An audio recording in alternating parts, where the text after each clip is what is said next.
sa mayor ninyo, matutuwa kaya ang mayor ninyo sa inyo? Sabi niya, hindi. Gaano pa kaya sa Diyos kung iyan ang ibibigay mo sa Kanya? Yun yung sinasabi ng Panginoon. That even though you offer a sacrifice, without that obedience to the Lord, amen po ba? Without that heart of obedience to the Lord, hindi po kalulugdan ng Panginoon. Kaya po, kung nalalaman po natin at natututunan natin sa umagang ito na ito pala, kung ang gagawin ko ay labas at hiwalay doon sa pagsunod na gagawin ko sa Panginoon, parang hindi na rin po ako nagbigay para sa Panginoon.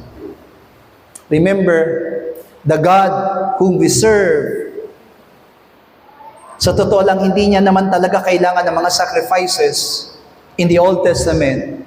But sacrifices reminds us about the Christ. Amen po ba?